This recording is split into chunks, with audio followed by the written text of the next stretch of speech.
여자로 태어났다는 이유만으로 재능을 펼칠 수 없다면 당신은 어떻게 하시겠습니까? 포기하시겠습니까?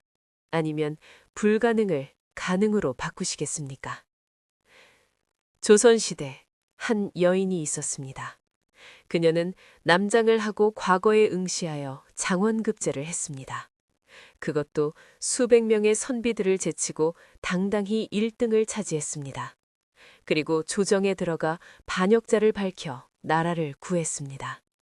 이 모든 것이 여자의 몸으로. 믿기 어려우시겠지만 이것은 정씨 가문의 대대로 전해 내려오는 이야기입니다. 이제 그 놀라운 이야기를 들려드리겠습니다. 조선 중기 전라도 남원방에 윤시성을 가진 선비 집안이 있었습니다.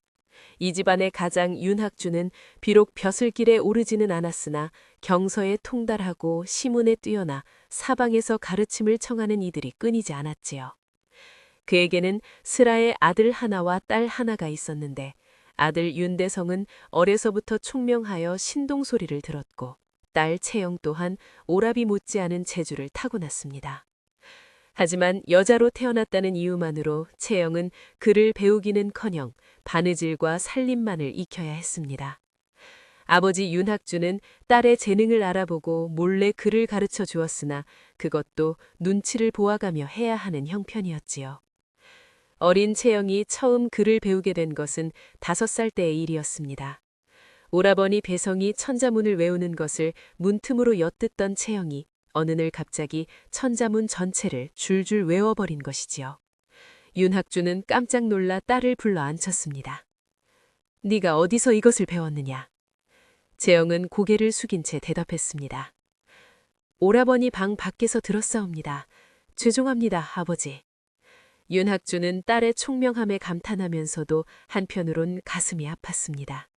만약 이 아이가 아들이었다면 분명 장원을 해도 남았을 것이라는 생각이 들었기 때문입니다. 그날 이후로 윤학주는 몰래 딸에게 글을 가르치기 시작했습니다. 어머니와 마을 사람들 눈을 피해 밤마다 사랑채에서 은밀하게 수업이 이루어졌지요. 채영은 스펀지가 물을 빨아들이듯 모든 것을 흡수했습니다. 논어, 맹자, 대학, 중용을 거쳐 시경과 서경까지. 15살이 되었을 때 채영의 학식은 이미 웬만한 유생들을 능가했습니다. 아버지, 제가 남자였다면 과거에 응시할 수 있었을까요? 어느 날 채영이 조심스럽게 물었습니다. 윤학주는 한숨을 쉬며 대답했습니다. 그랬다면 분명 장원을 했을 것이다. 하지만 너는 여자로 태어났으니 그것은 불가능한 일이다. 그래도 낙담하지 마라. 네 학식은 언젠가 반드시 쓸모가 있을 것이다. 채영은 고개를 끄덕였지만 마음속으로는 깊은 아쉬움을 느꼈습니다. 왜 여자라는 이유만으로 자신의 재능을 펼칠 수 없었는가? 그 의문은 마음속 깊이 자리 잡았습니다. 세월이 흘러 윤대성이 20살이 되던 해 마침내 과거 시험에 응시할 기회가 찾아왔습니다. 온 집안이 기대에 부풀었고 윤대성은 밤낮으로 글을 읽으며 과거 준비에 매진했습니다. 사실 윤대성의 학식은 동생 채영에 미치지는 않았지만 그래도 합격권에는 충분히 들었습니다. 하지만 하늘도 무심하게 과거 시험을 불과 보름 앞두고 윤대성이 갑자기 쓰러지고 말았습니다. 평소에도 몸이 약하던 윤대성이 무리하게 공부를 한 탓이었습니다. 의원을 불러 진맥을 해보니 심장에 병이 들어 당분간 몸을 움직여서는 안 된다는 진단이 내려졌습니다. 여행은 물론이고 심한 마음의 동요조차 삼가해야 했으니 한양까지 올라가 과거를 치르는 것은 언감생생이었습니다. 오라버니, 괜찮으냐? 얼마나 아프냐? 채영이 오라버니의 손을 잡고 걱정스럽게 물었습니다. 대성은 창백한 얼굴로 힘없이 미소 지었습니다. 채영아, 미안하다. 내가 지만의 기대를 저버리게 되었구나. 오라버니 잘못이 아니에요. 어서 몸조리나 하세요. 하지만 대성의 눈에는 눈물이 고여 있었습니다. 3년을 준비해온 과거였습니다. 그것을 눈앞에 두고 병이 드다니 하늘이 원망스러웠습니다. 윤학주는 하늘이 무너지는 것 같았습니다. 이번 과거를 놓치면 또다시 3년을 기다려야 했고 가세는 이미 기울 대로 기울어 더 버티기 어려운 형편이었기 때문입니다. 빚쟁이들이 문 앞에서 버티고 있었고 논밭은 이미 반 이상 팔아버린 상태였습니다. 그때 채영이 아버지 앞에 무릎을 꿇었습니다. 아버지, 제가 오라버니 대신 과거를 보겠습니다. 윤학주는 기가 막혀 말을 잇지 못했습니다. 무슨 소리냐? 여자가 어찌 과거를 응시한단 말이냐? 들키면 삼족이 멸하고도 남을 대역죄가 아니냐? 채영은 고개를 숙인 채 조용히 대답했습니다. 알고 있습니다. 하지만 저와 오라버니는 생김새가 닮았고 저도 오라버니 못지않게 글을 익혀왔습니다. 남장을 하고 오라버니의 행세를 한다면 들킬 리 없습니다. 윤학주는 한참을 고민했습니다. 딸의 재능을 누구보다 잘 알았고 사실 마음 한구석으로는 딸이 아들이었다면 하는 아쉬움을 품어온 것도 사실이었습니다. 하지만 들키면 목숨이 위태로운 일이었습니다. 채영이 다시 말했습니다. 아버지, 이대로 집안이 망하는 것을 두 눈 뜨고 볼 수는 없습니다. 제가 실패한다 해도 그저 과거에 떨어진 것으로 끝날 뿐입니다. 하지만 성공한다면 우리 집안을 일으킬 수 있습니다. 그 말에 윤학주의 마음이 흔들렸습니다. 딸의 눈빛에서 확고한 결의가 느껴졌습니다. 평생을 숨기고 살아온 재능을 드디어 펼칠 수 있다는 기대가 그 눈빛 속에 담겨 있었습니다. 결국 윤학주는 고심 끝에 딸의 청을 허락했습니다. 채영은 머리카락을 상투 틀 듯 묶고 오라버니의 도포를 입었습니다. 거울에 비친 모습은 영락없는 젊은 선비였습니다. 다행히 채영은 키가 크고 이목구비가 뚜렷하여 남장을 해도 어색하지 않았지요. 어머니에게는 채영이 친척집에 갔다고 둘러댔습니다. 어머니가 알면 기절초풍할 일이었으니까요. 떠나기 전 날 밤 대성이 채영을 불렀습니다. 채영아, 정말 가려느냐? 네, 오라버니. 걱정 마세요. 대성이 품에서 작은 주머니를 꺼냈습니다. 이것은 내가 과거 볼 때 쓰려고 모아둔 돈이다. 많지는 않지만 한양까지 가는 데는 충분할 것이다. 채영은 오라버니의 손을 꽉 잡았습니다. 고맙습니다, 오라버니. 반드시 합격해서 돌아오겠습니다. 대성이 눈물을 글썽이며 말했습니다. 채영아, 사실 너의 학식이 나보다 낫다는 것을 알고 있다. 부끄럽지만 인정한다. 네가 남자로 태어났어야 했는데 미안하다. 무슨 말씀일요? 오라버니는 제 자랑스러운 오라버니예요. 두 남매는 손을 잡고 한참을 울었습니다. 이렇게 해서 윤채영은 윤대성이라는 이름으로 한양을 향한 여정에 올랐습니다. 한양까지는 열흘이 넘게 걸리는 먼 길이었습니다. 채영은 주막에서 묵을 때마다 가슴이 철렁철렁했습니다. 혹시 누군가 자신의 정체를 알아볼까 두려웠기 때문입니다. 그래서 가능하면 방을 혼자 쓰고 목욕은 아예 하지 않았습니다. 여정 중에 몇 번이나 위기가 찾아왔습니다. 어느 주막에서는 술 취한 선비들이 함께 술을 마시자고 졸라대 곤욕을 치렀고 또 어느 고개에서는 산적들을 만나 가진 돈의 반을 빼앗기기도 했습니다. 하지만 채영은 포기하지 않았습니다. 이 길을 가지 않으면 집안이 망한다는 것을 알고 있었기 때문입니다. 한양에 도착한 것은 과거 시험 사흘 전이었습니다. 거리는 전국 각지에서 올라온 선비들로 북적했고 곳곳에서 글 읽는 소리와 토론 소리가 들렸습니다. 채영은 조용한 여관방을 잡고 마지막 준비에 들어갔습니다. 한양은 남원과는 비교도 안 될 정도로 크고 화려했습니다. 경복궁의 위용, 종로거리의 번화함, 사대문의 웅장함, 모든 것이 채영의 눈을 휘둥그레하게 만들었습니다. 하지만 그녀는 구경할 예유가 없었습니다. 오로지 과거 합격만이 목표였습니다. 드디어 과거 시험날이 밝았습니다. 채영은 떨리는 마음을 억누르며 시험장에 들어갔습니다. 수백 명의 선비들이 일렬로 앉아 있었고 그 위험에 압도당하지 않으려 애를 써야 했습니다. 시험관들이 답안지를 나눠주고 있었습니다. 채영은 붓과 먹을 정리하며 마음을 가다담았습니다. 이 순간을 위해 평생을 준비해왔다고 해도 과언이 아니었습니다. 시험 문제가 내려졌습니다. 논제는 인위예지를 근본으로 하여 나라를 다스리는 방책을 논하라는 것이었습니다. 채영은 붓을 들었습니다. 아버지께 배운 모든 것, 혼자서 밤새 읽었던 모든 책들, 그 지식이 손끝을 통해 흘러나왔습니다. 채영은 먼저 인위예지의 근본을 설명했습니다. 이는 사람을 사랑하는 마음이요, 의는 옳고 그름을 가리는 마음이요, 예는 공경하고 사양하는 마음이요 지는 시비를 분별하는 마음이라. 이 네 가지가 바로 하늘이 사람에게 내려준 본성이라고 썼습니다. 그리고 이 네 가지를 바탕으로 나라를 다스리는 방책을 조목조목 논했습니다. 인으로서 백성을 사랑하고 의로서 관리를 다스리며 예로서 제도를 세우고 지로서 인재를 등용해야 한다고 역설했습니다. 글을 쓰는 동안 채영은 자신이 여자라는 사실도 들킬지 모른다는 두려움도 모두 잊었습니다. 오로지 자신의 생각을 펼쳐내는 데만 몰두했습니다. 붓이 종이 위를 미끄러지는 소리, 먹향이 은은하게 퍼지는 냄새, 그 모든 것이 황홀했습니다. 해가 저물 무렵 시험이 끝났습니다. 채영은 지친 몸을 이끌고 여관으로 돌아왔습니다. 합격 발표까지는 열흘을 더 기다려야 했습니다. 어전 시험날 채영은 새벽같이 일어나 단정히 옷매무실을 가다듬었습니다. 궁궐은 태어나서 처음 보는 것이었습니다. 높다란 담장과 화려한 단청, 위험 있는 정각들 사이를 지날 때마다 심장이 터질 것 같았습니다.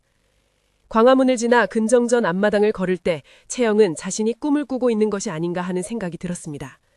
여자의 몸으로 임금 앞에 서게 되다니 이것이 현실이란 말인가. 편전에 들어서자 용상 위에 앉은 임금의 모습이 눈에 들어왔습니다. 양옆으로는 영의정을 비롯한 대신들이 도열해 있었습니다. 채영은 309고두레를 올리고 엎드렸습니다. 고개를 들어라. 임금의 목소리가 들려왔습니다. 채영은 조심스럽게 고개를 들었습니다. 임금은 호기심 어린 눈으로 그녀를 바라보고 있었습니다.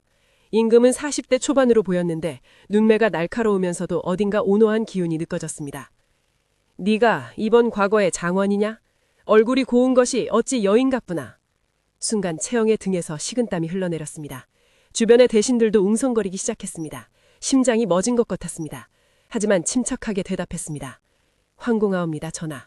소인은 어려서부터 병약하여 살결이 곱다는 말을 들어왔사옵니다. 임금이 고개를 끄덕였습니다. 그래, 병약해 보이는 것은 사실이로다. 허나 내 글에서는 호연지리가 느껴지더구나. 몸은 약해도 정신은 강한 자로구나. 자, 오늘의 논제를 내리겠다. 백성을 사랑하는 군주의 도리에 대해 논하여라. 채영은 붓을 들었습니다. 이번에도 모든 것을 잊고 오직 글에만 집중했습니다. 백성이 나라의 근본임을, 군주는 백성을 위해 존재하는 것임을, 그래서 어진 정치가 모든 것의 시작이 되어야 한담을 역사의 사례와 경전의 가르침을 들어 논했습니다. 특히 채영은 맹자의 민위귀, 사직차지, 군위경이라는 말을 인용했습니다.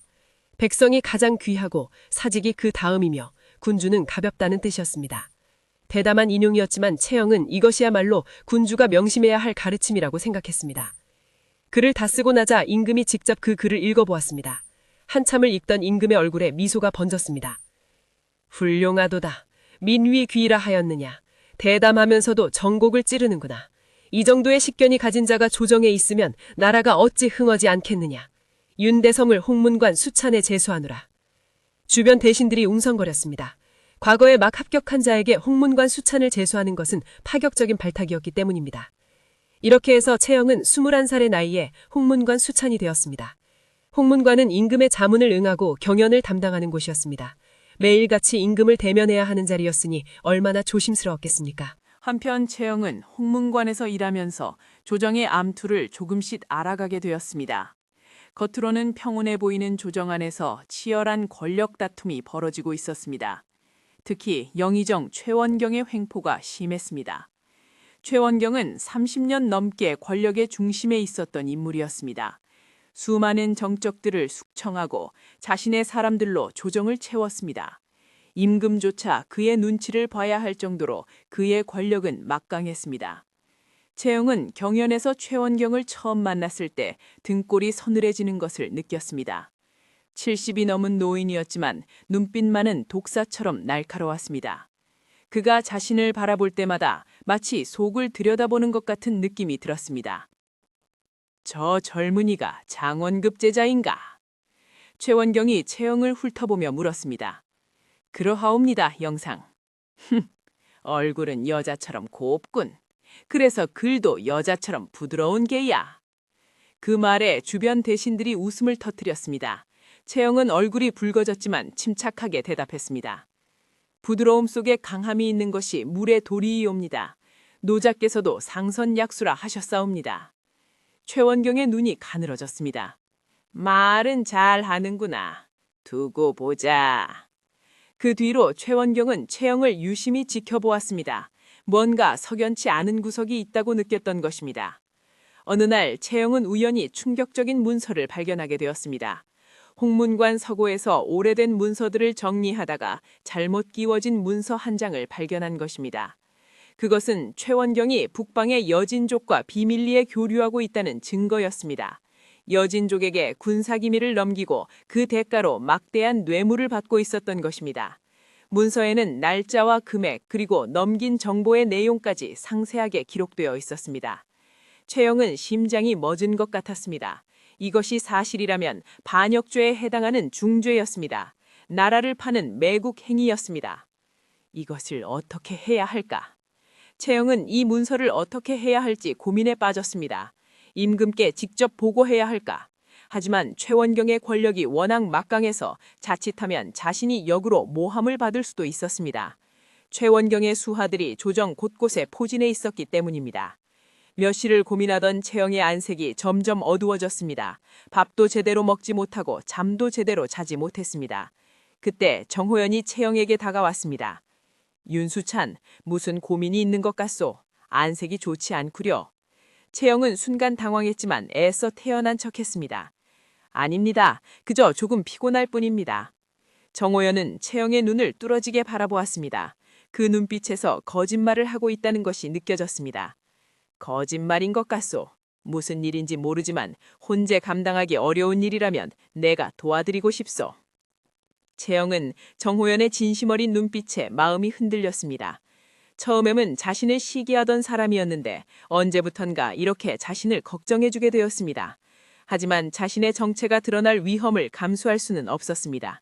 정말 괜찮습니다. 염려해 주셔서 감사합니다. 신은 홍문관 수찬으로서 경연에 참여하고 있을 뿐입니다. 최원경이 음흉하게 웃었습니다. 그래요? 그런데 말이야, 내 서재에서 문서가 하나 없어졌거든. 혹시 자네가 본 적 있나? 채영의 심장이 얼어붙었습니다. 최원경이 이미 알고 있다는 것을 깨달았습니다. 하지만 표정을 바꾸지 않았습니다. 무슨 문서인지 모르겠사옵니다.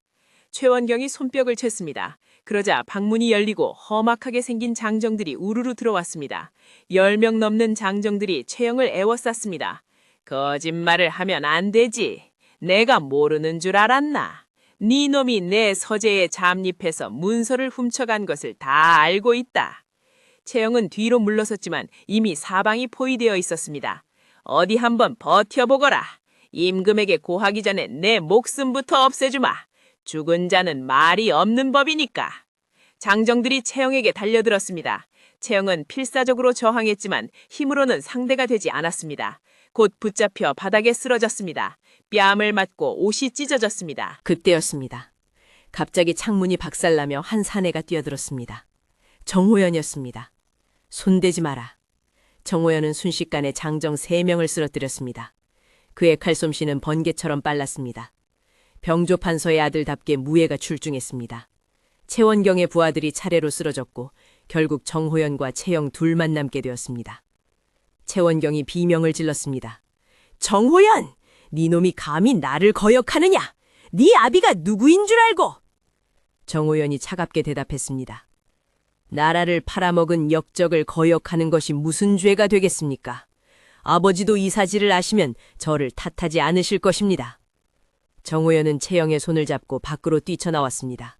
둘은 숨가쁘게 달려 어둠 속으로 몸을 숨겼습니다. 한참을 달린 후에야 멈출 수 있었습니다. 괜찮으시오?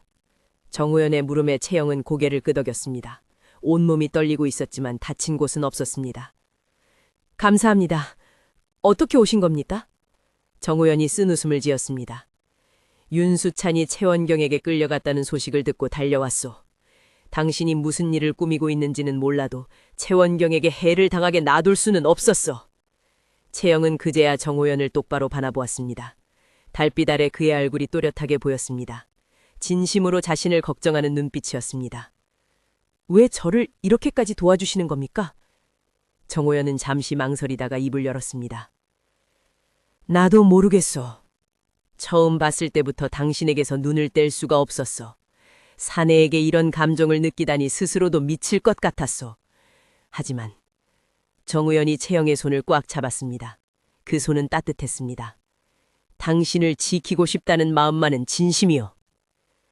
윤교리, 아니, 대성, 오늘은 반드시 물어보겠소. 정호연의 눈빛이 평소와 달랐습니다. 채영은 불안한 예감이 들었습니다. 당신, 정말 남자요? 채영의 심장이 멎은 것 같았습니다. 숨이 막혔습니다. 무슨 말씀을? 정우연이 다가왔습니다. 한 걸음, 두 걸음. 채영은 뒤로 물러섰지만 난간에 막혔습니다. 당신을 처음 봤을 때부터 이상하다고 생각했소. 수염도 나지 않고 목소리도 가늘고 손도 여자처럼 고왔소. 그런데 당신에게 끌리는 내 마음이 미친 것인 줄 알았소. 사내를 좋아하다니 내가 제정신이 아닌가 했소. 그런데 오래 지켜보다 보니 알겠더이다. 당신은 여자요. 틀림없소. 네, 그렇습니다. 저는 여자입니다. 본명은 윤채영입니다. 병든 오라버니 대신 과거에 응시했습니다. 이제 저를 고발하시렵니까? 정우연은 앞으로 큰 인물이 될 것이다. 네가 그를 잘 보조하여라. 그리고 이 일은 일부 대신들만 알게 할 것이니 세간에 떠들고 다니지 마라. 이렇게 해서 윤채영의 이야기는 비밀 속에 묻히게 되었습니다. 임금의 결정이 내려진 후 채영은 며칠간 꿈을 꾸는 것 같았습니다. 죽음을 각오했는데 살게 되다니, 그것도 사랑하는 사람과 함께 살 수 있다니, 이것이 현실인지 아직도 믿기지 않았습니다.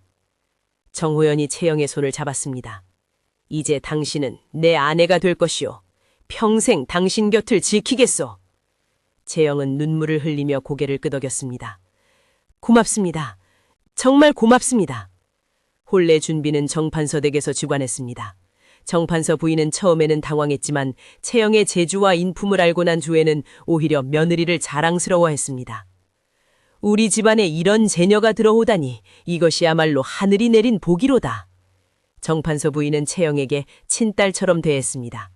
채영도 시어머니를 친어머니처럼 따랐습니다. 그해 가을 채영과 정호연의 혼례가 올려졌습니다. 채영은 남원에서 부모님과 회복된 오라버니를 모셔왔습니다. 윤학주 내외는 딸의 기구한 운명과 임금의 특별한 은전에 눈물을 흘렸습니다. 채영아, 네가 정말 해낸 것이냐? 윤학주가 딸의 손을 잡고 물었습니다.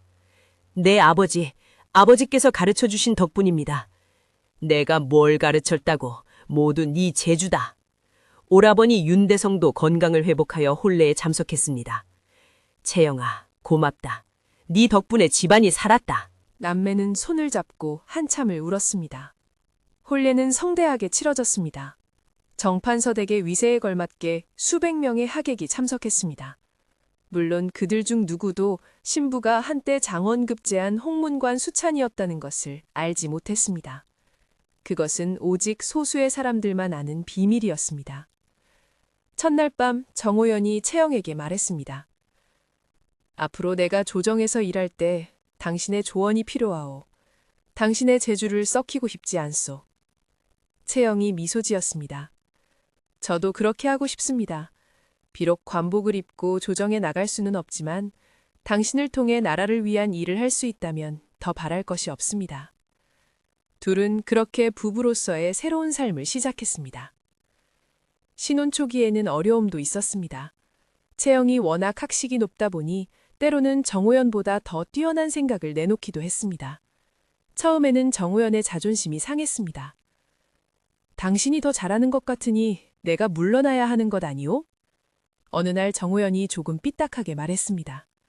채영은 남편의 손을 잡았습니다. 그런 말씀 마세요. 저는 당신의 조력자일 뿐입니다. 당신이 결정하고 당신이 실행하는 것입니다. 저는 그저 도움을 드릴 뿐이에요. 다음 생에는 남자로 태어나시오.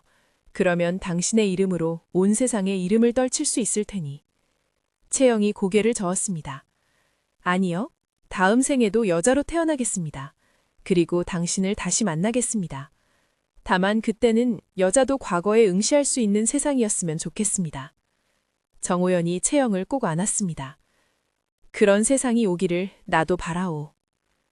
세월이 흘러 정호연과 채영은 슬하에 3남 2녀를 두었습니다. 첫째 아들 정민혁은 무예에 뛰어나 아버지를 닮았고 둘째 아들 정민주는 어머니를 닮아 글재주가 뛰어났습니다. 막내 아들 정민선은 둘 다 고루 갖춘 인재로 자랐습니다. 딸들도 마찬가지였습니다. 첫째 딸 정수연은 시와 그림에 뛰어났고 막내딸 정수미는 경서에 통달하여 오라버니들보다 더 뛰어난 학식을 자랑했습니다. 채영은 자녀들에게 남녀 구분 없이 글을 가르쳤습니다. 딸들에게도 아들들과 똑같이 논어와 맹자를 가르쳤고 역사와 병법까지 가르쳤습니다. 어찌하여 딸들에게까지 그런 것을 가르치시오? 정호연이 한 번은 의아해하며 물었습니다. 채영은 미소 지었습니다. 제가 그랬듯이 우리 딸들도 언젠가 자신의 재주가 필요해지는 날이 올지 모릅니다. 그때를 위해 미리 준비해 두는 것입니다. 정호연은 고개를 끄덕였습니다. 채영의 말이 옳았습니다. 아들들은 모두 과거에 급제하여 관직에 올랐습니다.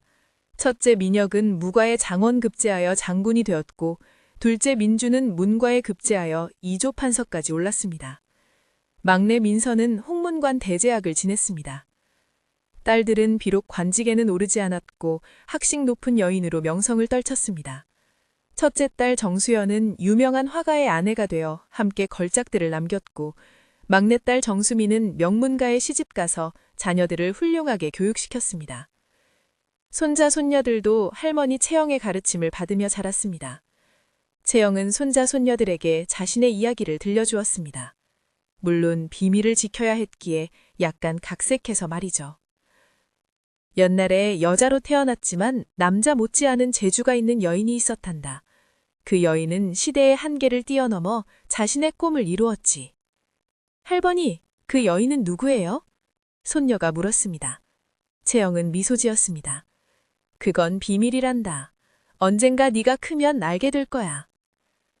어머니, 저도 과거에 응시하고 싶어요. 어느 날 막내딸이 말했습니다.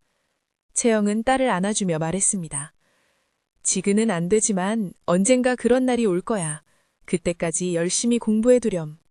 딸은 고개를 끄덕였습니다. 정호연이 60을 넘기자 건강이 급격히 나빠졌습니다. 젊은 시절 무리하게 공무를 본 탓이었습니다. 채영은 남편 곁을 떠나지 않고 간호했습니다. 당신이 없었으면 내가 어떻게 여기까지 왔겠소. 병상에 누운 정호연이 채영의 손을 잡고 말했습니다. 저야말로요. 당신이 저를 구해주었어요. 채영은 눈물을 참으며 남편의 손을 꽉 쥐었습니다. 그 말을 남기고 채영은 평화롭게 눈을 감았습니다.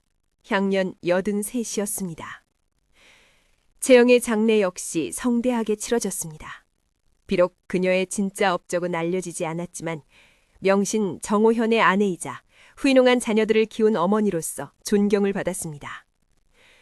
채영의 이야기는 후대에 전해지지 않았습니다. 임금의 명에 따라 비밀에 붙여졌기 때문입니다. 하지만 정씨 가문에서는 대대로 조상 할머니의 이야기가 구전으로 전해 내려왔습니다. 한 여인이 있었다. 남장을 하고 과거에 응시하여 장원급제를 하였다. 반역자를 밝혀내어 나라를 구하였다. 그리고 우리 집안의 시조모가 되었다. 그 이야기를 들은 정씨 가문의 여인들은 스스로를 다독였습니다. 우리도 할 수 있다. 할머니가 하셨듯이. 그래서였을까요? 정씨 가문에서는 유독 걸출한 여인들이 많이 배출되었다고 합니다.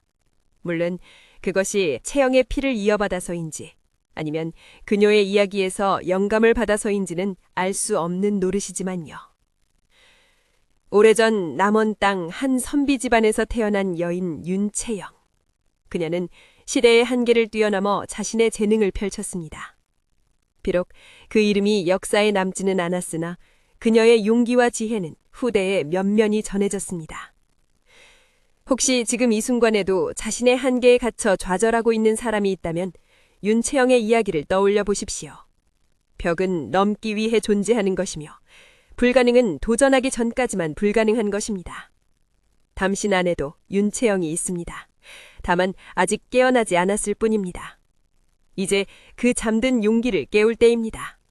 세상이 아무리 높은 벽을 세워도 진정한 재능과 의지 앞에서는 결국 무너지고 맙니다. 윤채영이 그랬듯이 당신도 그럴 수 있습니다.